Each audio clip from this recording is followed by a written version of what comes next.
Mapagpalang araw sa inyo mga kapatid sa pananampalataya. Samahan niyo kami sa ating pagnilay-nilay sa mga aral at turo ng salita ng Diyos.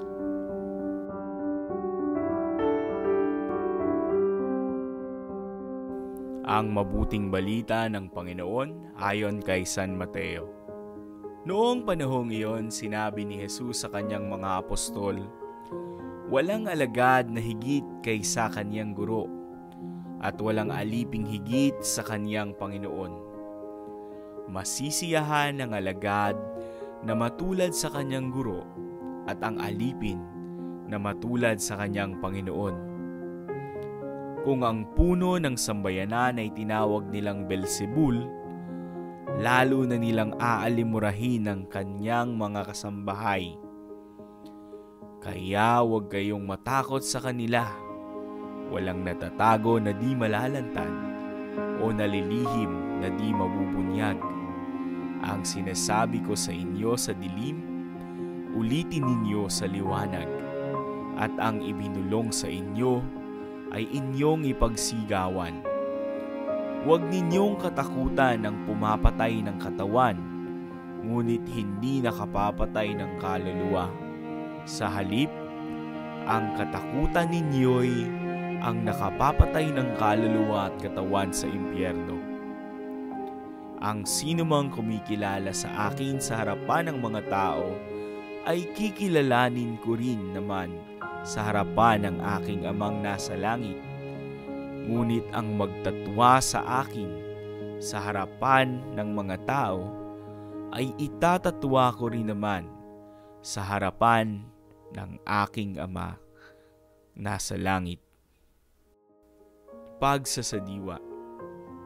Huwag kayong matakot sa kanila.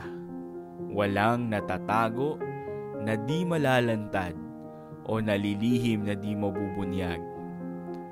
Karanasan na mismo natin ang makapagpapatunay na marami sa ating kinatatakutan ay nagmumula sa mga bagay na ating inililihim. Natatakot tayong mabunyag ang mga lihim na itinatago natin sa ating puso dahil sa takot na baka hindi matanggap o kaya'y maakusahan o tanggihan. Takot tayo na baka pagtawanan at hamak-hamakin. Natatakot mabunyag ang lihim na pagtingin dahil baka pag-usapan, maging sentro ng usap-usapan, baka iwanan at masaktan lamang. Naroon ang takot na baka masira ang magandang pagtingin ng tao at mawalan sila ng respeto sa atin. O kaya naman ay sabihin natin na hindi ganyan ang pagkakakilala nila sa atin. Kapag sinabi ko at ipinakita ko ang totoo sa aking pagkatao, baka layuan nila ako. Baka awayin ako ng kaibigan ko o baka iwanan ako ng taong mahal ko. Sa pamumuhay sa katotohanan, may kapayapaan at kalayaan. Lantad ang lahat ng bagay sa Diyos at walang nalilihim sa Kanya. Ang namumuhay sa Diyos ay namumuhay sa katotohanan. Maraming salamat mga kapatid sa pananampalataya sa inyong pagtangkilik. Samahan niyo kami muli sa mga susunod na araw.